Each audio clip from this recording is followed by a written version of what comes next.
Avez-vous entendu parler de cette théorie qui dit que, puisque la femme ne peut produire qu'un enfant tous les 9 mois, elle cherche toujours le meilleur partenaire, celui avec les meilleurs gènes.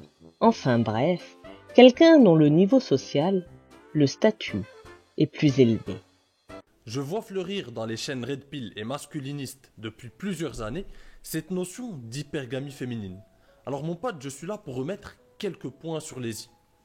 Alors, loin de moi l'idée de renier cette notion d'hypergamie féminine. Effectivement, depuis la nuit des temps, depuis la préhistoire, les femmes sont à l'origine de la sélection sexuelle.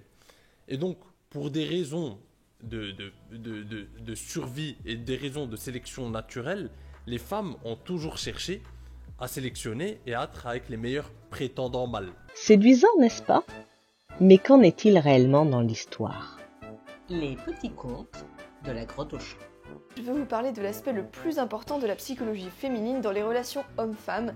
C'est ce qu'on appelle l'hypergamie. Eh bien, ce que l'on remarque, toute époque confondue, c'est que généralement l'homme est plus âgé que la femme au moment du mariage. À titre d'exemple, on constate une différence d'âge d'environ 10 ans pendant les guerres de religion. La preuve, me direz-vous, que l'homme devait se créer une situation avant de pouvoir conquérir une brebis innocente. Sauf que non. Et voilà, je vais casser un mythe. Mais depuis la nuit des temps, c'est-à-dire le bas Moyen-Âge, c'est-à-dire là où l'on commence à avoir des vraies informations sur l'origine sociale et des femmes et des hommes, eh bien, c'est la femme qui généralement a une meilleure situation que l'homme. Et par sa dot, elle apporte souvent soit le prestige de la famille, soit l'argent, les terres, les outils, le savoir-faire. Prenons quelques exemples pêle-mêle.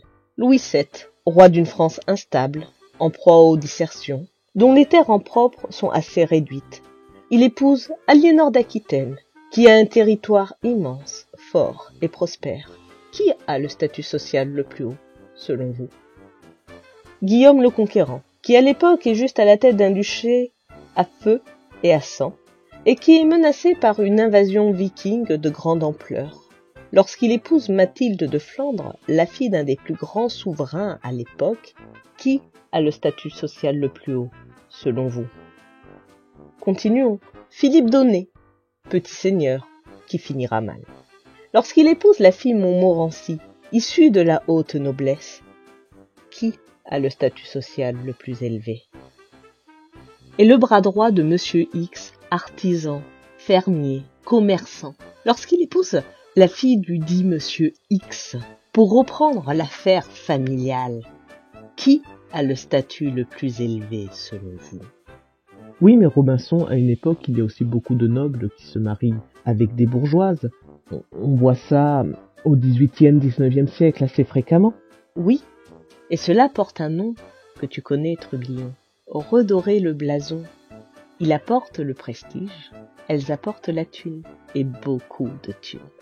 Et pourquoi les hommes sont plus âgés alors? De 10 ans, c'est le temps nécessaire pour prouver qu'ils sont dignes de la confiance qu'est prêt à leur accorder le beau-père. Vous savez, celui qui paie la dot. Mais alors, pourquoi des personnes comme Julien Rochedy tiennent ce type de discours?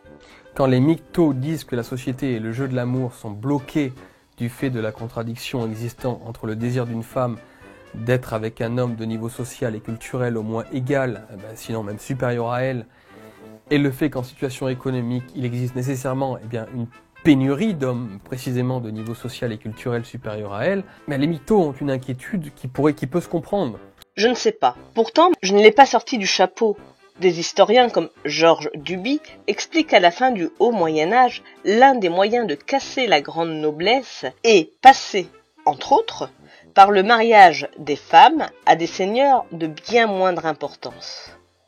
Or, quelqu'un comme Julien Rochedy, il l'a lu, La Société chevaleresque de Georges Duby. Toute sa conférence sur être chevalier tourne autour des travaux de Georges Duby. Et la seule chose que je peux conclure, c'est que l'hypergamie féminine est un mythe ou un fait de société moderne, ou plus exactement, selon moi, un mythe pour coller à un fait de société. Et le fait de société, ce sont toutes ces femmes qui, à la fois, se revendiquent libres et cherchent un homme pour les entretenir dans leur rôle de princesse imbue d'elle-même. Alors, soit vous êtes libre et indépendante, et dans ce cas-là, cherchez un homme, non pas pour son statut social et sa thune, mais pour ses qualités. Et oui, la liberté inclut. Soit vous voulez un homme pour vous pomponner, et dans ce cas-là, acceptez de voir votre niveau social et vos revenus baisser drastiquement. Et surtout, mesdames, arrêtez de crier sur tous les toits que vous êtes des 10 sur 10. D'une part, si c'était vrai, vous n'auriez pas besoin de le dire. Et surtout, si vous l'étiez vraiment, selon ces fameux critères, votre banquier le saurait, et sans doute tout le bottin mondain.